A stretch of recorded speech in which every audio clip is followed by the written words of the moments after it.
But yeah, man. I mean, I want to, since we talking about the Bucks and we're watching the Bucks, the one thing that like it seems like the media world is so upset at Giannis signing this extension. Facts. And it makes no sense because it's like, I mean, like we used to reward loyalty. And now everybody's like, oh, it makes no sense why he was signing. And it's like, bro, he said from the get-go that he doesn't like all the will he won't he doesn't like that stuff like that. And like that's just crazy to me, bro.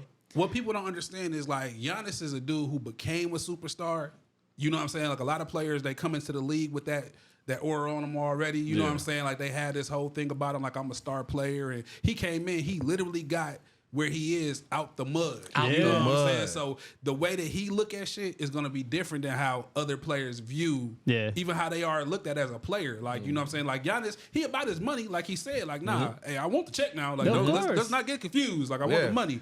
But he's comfortable. His family's comfortable. Like the Bucks is going above and beyond for him. Like they signed his brothers, bro. Like his mom probably is a player on the damn Bucks. Like the Bucks ain't playing. They signing everybody. His uncle worked for the Pfizer and shit, like all kinds of shit. Like they gonna keep him happy, bro. Yeah. So and you know what? When you got a top 2 player in the league, that's what you gotta do. Yeah, especially in a small market team. You gotta do everything. Always. And that's another thing. Like they just don't want to see the small market teams thrive, and that's really what the agenda is. That I don't like the ESPN or just like sports media in general does as far as like with NBA teams. I feel like when a person becomes a star, it's almost like they start the clock to where the player leaves and go team up with another star and shit. It's like, why don't I remember they were trying to steal Michael Redd from us. Like, bro, Michael Redd, bro, like are you serious? Like, man. But like this is where I'm confused by sports media, right? Because when Giannis was like on his kind of like his podcast or interview run, right? The one thing he was saying, he was like, look, I mean, of course I want to win, right? Now, he didn't say he want to leave, but he said, I want to win.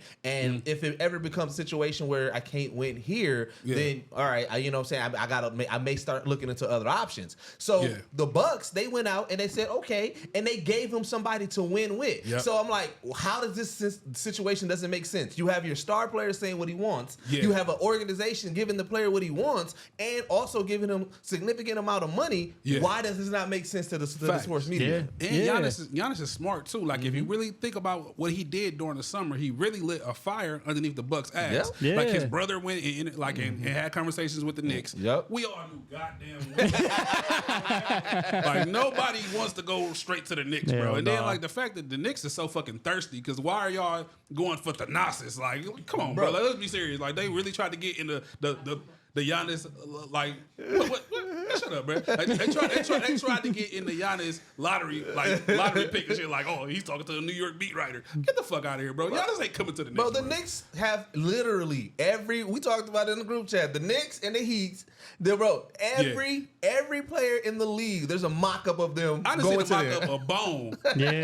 How you got a mock-up of Jordan in a Knicks uniform in 2023? Like them niggas, them in the Heat, bro, is some of the most delusional. Let's be real. If Giannis is going to go anywhere to lead the Bucks, it was going to be like somewhere in California, LA.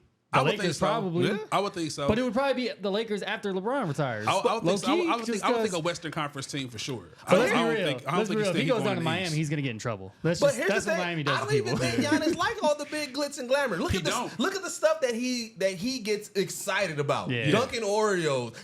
He just had a bratwurst just like that. I saw that. So it's like, I get it. Like, I get it. You know, a lot of people, they go for, the big city and the more opportunities, and Giannis, he looks like he just want to play basketball, make money for his family. Giannis, I'll say, bro, Giannis comes to the United States to hoop during the season. He takes his ass back to Greece when the season's over. Like, and people got to remember that the foreign players are different. Look at Jokic. Jokic won the championship. Bro, Jokic said he didn't dribble a basketball for 3 months. Bro. The happiest I seen him all season was hit with him and his horses. And then what did he do night one? Triple double. Like, bro. He's like, all right. So it's like muscle memory. So you know what I'm saying? The overseas players that come over, they're different. Their mindset is different. It's not that I want to be in the club and do all this and or I want to be where Hollywood is at and stuff like that. Some of them they look at, okay, I'm in the league, that's the win. So now I can do all the stuff that I want to do. That's how you end up as James Harden. They look at it as really like it's their fucking job too. Like if you really, and I think that's why it's almost like an attack on like the foreign players. Like they don't really,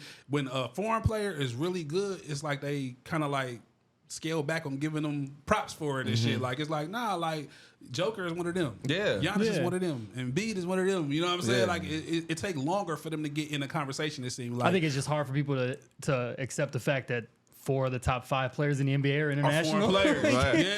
But I think they also want the circus. Because you got to think, outside of, like, sports media is ran by what the Warriors is doing, what the Lakers is doing, what the Clippers is doing, what Philly Celtics is doing. So when a small market team in that conversation, they're looking for, okay, well, we need at least something spicy. Yeah, we need something. If we don't got the will they want, then they're like, okay, well, Giannis is playing good. Well, like, Giannis is interested in going to the Celtics. Shut the fuck up, bro. No, he's not, bro. Giannis ain't never said that. Oh man, Giannis is interested in playing. And the only connection they had with that is because Malcolm Brogdon was there. Like, bro, that shit was 6 years ago. Like, yeah, bro. That'd be wild. Like, man, so it's like it seems like if you're a small market team, because even it's just like how they're reporting it, you would think you would reward this and be like, all right, well, this small market team's going to go, and all they're saying is like, yeah, but the NBA's not built for small market teams to win like that. Yeah. Like, bro, like, why not? Then why have a small market team in the NBA? Right. For real. Like, why we here? We just here to, like, the cloud up space and shit. Like, that's what the small market. I mean, that'd be the funniest shit. That's why I always root for the small market teams, regardless of the sport. Because it's like, bro, just go ahead and just do y'all. On my life, for real. Yeah. I really hate how they treat that, but